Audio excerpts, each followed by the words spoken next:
I say the biggest thing when you have a child is you instantly become aware of your mortality. Yeah.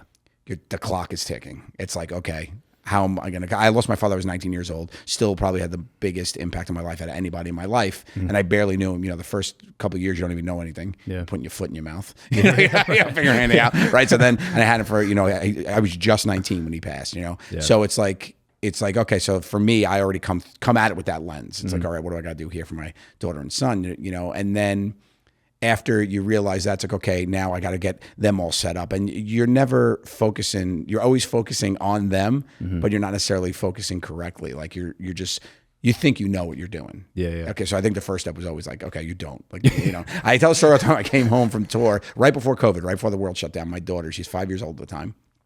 I come home, she comes over, a big hug. She goes, Daddy, I love when you come to visit. And I was like, oh, that's hysterical and also heart-wrenching at the same time. You know what I mean? So I was like, okay, well, something's wrong here. Yeah, you never have to guess what your 5-year-old is thinking. 100%, right? So then you worry about the kids, but you forget about your partner. So that's a hard part too, right? Because you're getting pulled in so many directions. Yeah. And it's really hard. I think now it's interesting to see how the world has looked at men's mental health and it's come to the spotlight a little bit more, which is kind of fun because you never really thought about that at all. Everybody in our generation had a dad that you didn't. My dad never picked me up from school. My dad, you know, he helped me with my homework sometimes. That was standard. You know? Yeah, it was just standard. That's like that was how it was. Yeah, so now it's like to have dads be involved in different parts of it and be able to be there for like school pickup and you know, I cook breakfast for them before school and then drop them off. Like it's just all that stuff. You have your routine that you're part of their life that helps fill part of it. But the biggest thing is like the mental balance. It's the mental balance. It's like you have to be where you are. You have to be where you are. Everything's going to keep going, but you're in here for 5 minutes. You have 5 minutes to play with your kids. That's going to be the best 5 minutes of their day. Yeah. That's going to be the best 5 minutes they're going to remember. When you just go to bed, say, what was the best part of the day? They're going to be like, when we played cards. Like, that's it, you know? So be there for that 5 minutes in a way that you can be. Don't be on your phone check-in. Don't be like worrying about it. Because kids are smart too. My daughter will be like, what's the matter? And I don't think anything's a matter. And then when I think about it, I'm like, I'm not here, you know? Sure. Yeah. I think about that a lot where kids are going to learn your behavior more than they're going to learn from what you tell them, you know? So they watch, they see everything, man. They soak it in like a sponge, you know? So as soon as they have a phone and a reason to ignore me, they're just going to do that same shit to me. Like, and you're like, oh, put your phone down. I'm ready to connect. They're like, well, I was ready for 8 years. Exactly. Now they're 13. They're talking to their friends or whatever. It's like, I know that day is going to come, and it's going to come regardless of even if I'm an amazing parent. Like, but they'll be balanced. They'll be like, I have nieces and nephews that are very much part of the family. Like they won't even be on their phones when we get together and hang out because we're having so much fun laughing and talking. And that's a testament to the way they were raised, you know? And I know other kids that are like, barely talk to their parents, and it's just like, you know, but both kids are happy. Sure. Both kids are living their own existence, you know. I don't know how happy the parents are with the relationship with their kids, but they, you know, so it's just really, you have to find out something that's a balance for all of you. Yeah.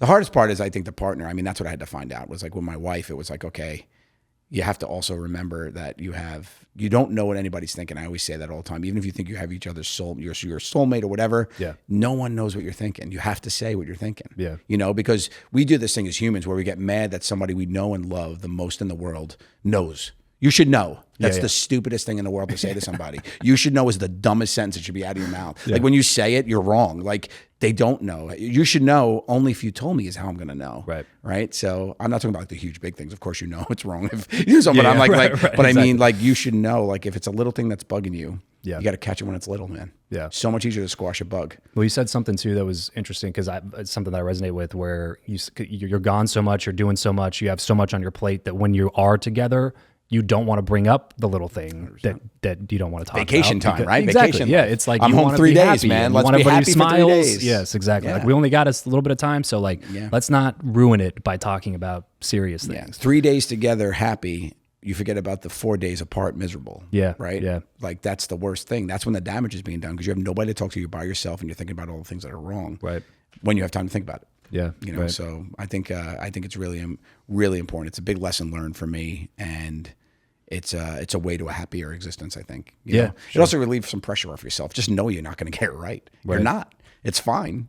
Nobody does, you know? That was probably the hardest thing, I think, as a parent when we first had our kids, was just realizing that, like, even if I dedicated the next 20 years of my life to being the absolute best parent that I possibly could be and ignored everything else in my life, I would still fuck it up. Yeah, for sure. They would still be in a therapy session as a 26-year-old complaining about my dad was around too much. Oh, what the exactly. He loved me so much, it's ridiculous. I was smothered by his love. Like, God damn, he provided, he protected. Yeah. How dare he not give me any independence? Oh yeah. And then you got to make money. Right? Yeah, right. You got to provide for the family in a real way too, like, or as a unit or whatever. Like, money's got to be made by the family. So how's that happening? Right. The pressure of that. You have to be a little selfish at the end of the day, because even like it's even more for the kids at that point too, because it's like if I don't work and make money enough to where like we're good for the rest of our lives, then like, guess who's going to be taking care of my ass when I'm 70? They're working at the Whole Foods,